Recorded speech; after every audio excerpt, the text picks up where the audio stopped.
Shalom, graça e paz, Deus abençoe a sua vida ricamente e a sua família, em nome de Jesus.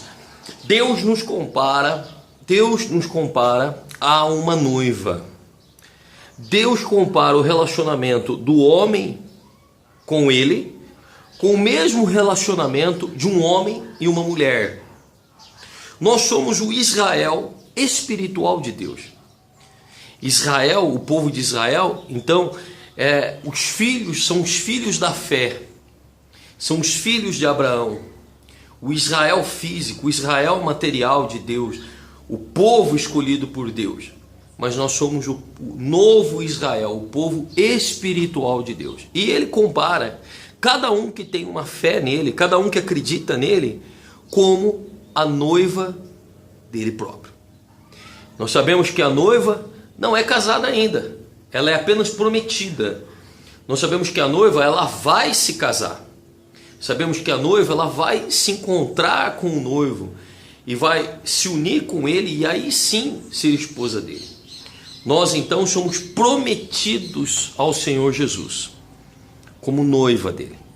E um dos textos que mostra isso é no livro de Ezequiel, capítulo 16, que mostra então como que Deus vê as nossas vidas. No versículo 8, especialmente diz assim: passando eu por junto de ti, ou seja, passando, Deus vendo a nossa vida, Deus vendo você, vi-te, e eis que o teu tempo era o tempo de amores, ou seja, o tempo era o tempo de relacionamento, de casamento. Então Deus passou por nós e viu que era tempo de nos relacionar, e nós nos relacionamos. Se nós não relacionarmos com Ele, nós nos relacionamos com o pecado, nos relacionamos conosco, nos relacionamos com o mundo. Então Deus nos vê e vê que é um tempo de relacionamento. Estendi sobre ti as abas do meu manto e cobri a tua nudez. Ou seja, nós estávamos nus para Deus. O que é nus? Está num estado de vergonha, está num estado de afastamento, está num estado de miséria, está desprotegido, onde as pessoas estão vendo as nossas intimidades. E muitas vezes é isso que acontece. Nós estamos nus diante dele, diante de nós. É como se a nossa vida, então, fosse uma vergonha.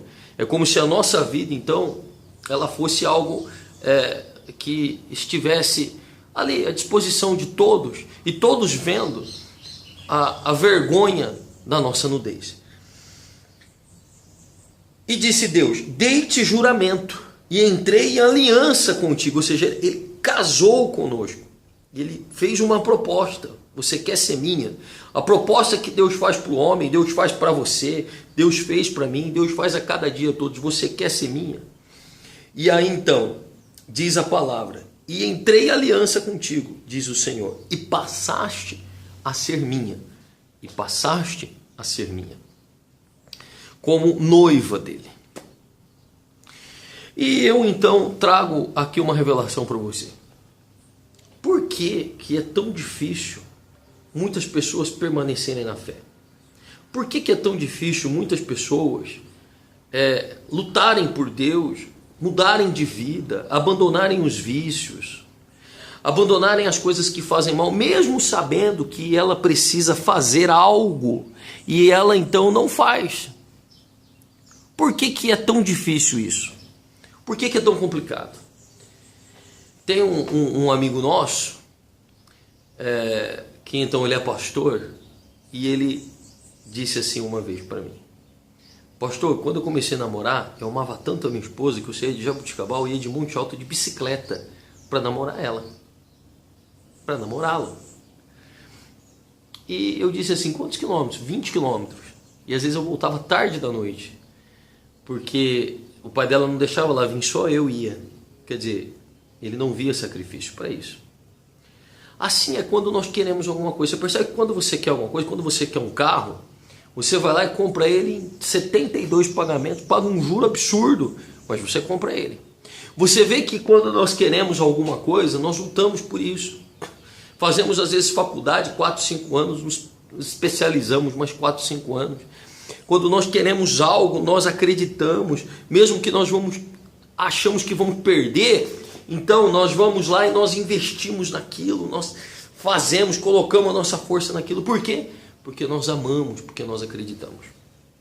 Por que então que é tão difícil permanecer na fé? Por que então que é tão difícil ser fiel a Deus? Por que então que é tão difícil nós entregarmos a nossa vida e ir para a igreja, pegar firme, sabe? Fazer um propósito, pegar firme, que nem, por exemplo, nós estamos num propósito aqui da construção da família. Construção da família sobre a rocha. Então nós fizemos um propósito de 5 quintas-feiras, de você estar com este tijolo.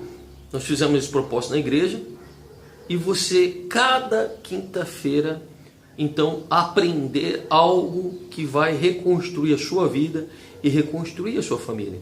Mas tem pessoas que pegam com o compromisso de ir e não vai.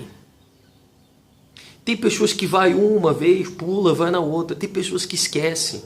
Nós fizemos o compromisso de estar orando, de estar clamando a Deus, porque esse tijolo não tem poder, não tem unção, não tem nada, mas ele representa um compromisso para aqueles que têm fé do quê? De fazer uma mudança na vida deles, de fazer uma mudança na família, de lutar pela família.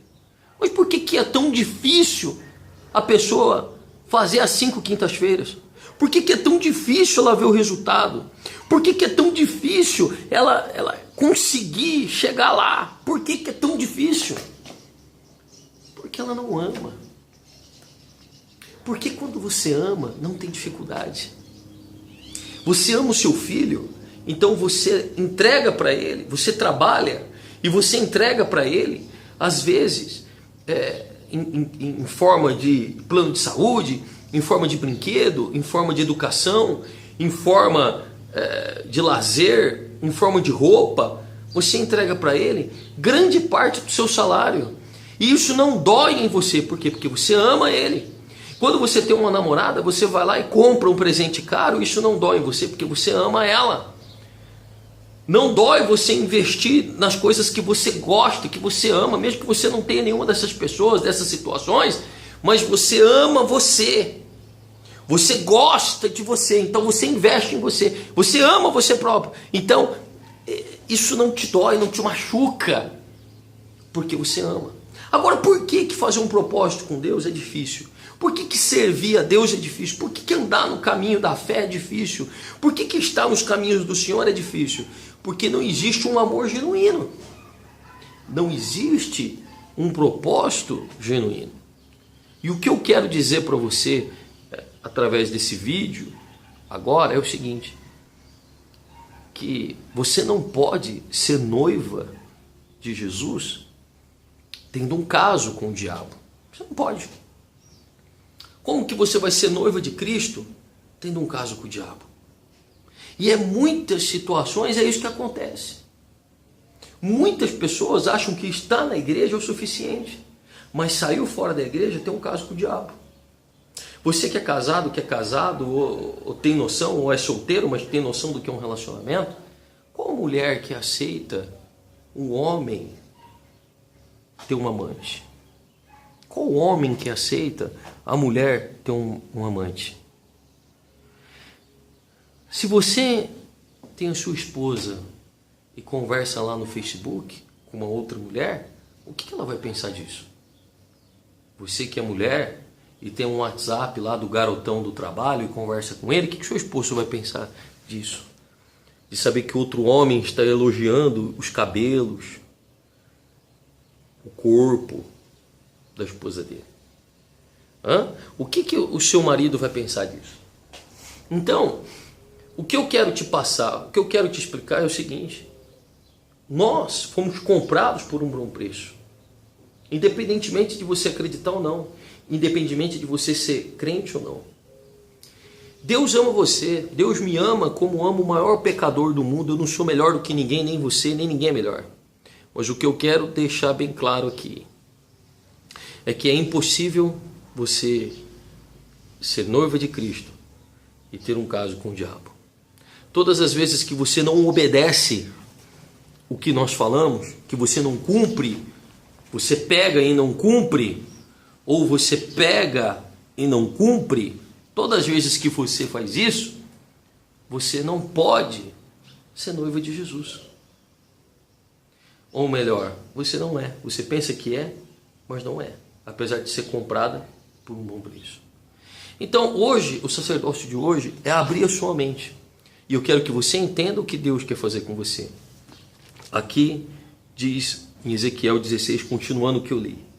Lavei-te com água, quer dizer, limpou com a palavra. Enxuguei o teu sangue, quer dizer, curou as feridas. Te ungi com óleo, quer dizer, curou a alma, deu o Espírito Santo. Te vesti com roupas bordadas, quer dizer, roupas bonitas, porque nós estávamos nus. Couro da melhor qualidade, ou seja, protegeu os nossos pés para onde nós pisamos. E te cingi com linho fino, ou seja, nos colocou linho, seda fina. Também te coloquei enfeites de ouro, colar, ou seja, Deus nos colocou os dons espirituais. Também coloquei-te um pendente arrecadas nas orelhas e uma linda coroa, ou seja, nos chamou de rainhas, de reis. Assim foste adornada de ouro e prata, quer dizer, ele nos colocou ouro e prata, ou seja, a sua majestade, o seu poder. O teu vestido era de linho fino, de seda e de bordados. Nutriste, quer dizer, nos deu a flor de farinha e o mel de azeite, ou seja, nos deu o melhor para comer. Tratou do nosso espírito, da nossa alma, nos deu prosperidade. Eras formosa, extrema e chegaste a ser rainha. Quer dizer, ele quer que nós sejamos como os reis, como os rainhas. Ele quer fazer isso na nossa vida, na sua vida. Ele quer que você seja um rei, uma rainha para ele. Sem dores, sem mágoas, sem feridas, sem tristeza. Ele quer te mostrar linda, imaculada, maravilhosa na presença dele. Correu a tua fama entre as nações, por causa da tua formosura, pois era perfeita, por causa da minha glória que eu puser em ti, diz o Senhor. Ou seja, somos tudo isso por causa da glória de Deus. Se ele tira a majestade, se ele tira os dons, se ele tira o Espírito Santo, a salvação, o ouro e a prata que nos adorna, então nós passamos a ser pobres, nus, miseráveis, desamparados. Mas ele nos comprou por um bom preço. Ele nos tomou para ser dele. E o que eu quero te convidar hoje é você voltar para Jesus. É você ser a noiva de Cristo. É você estar no caminho dele, na posição dele. É você então estar com ele. Você receber algo de Deus. E realmente receber algo que mude a sua vida. Então, o meu chamado para você agora nesse momento é que nesta oração que vocês vão fazer daqui a pouco, ou você pode fazer sozinho onde você está, que você então receba o Espírito Santo e acredite que você então é a noiva de Cristo, que você então tem um compromisso com Deus.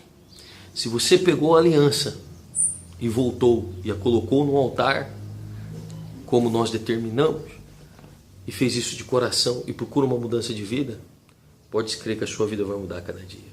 Se você pegou a aliança e não a devolveu, volte no próximo domingo e a devolva. Se você pegou e não voltou, então pegue novamente o que está com você e volte na próxima quinta-feira para a igreja, para que então você restabeleça o seu propósito. Tá bom? Deus abençoe você. Estamos nas quintas, às 19h30 e domingo, às 19 horas, clamando a Deus pela sua vida na Igreja Cristã Colheita. Um beijo no seu coração. Até a próxima reunião. Tchau.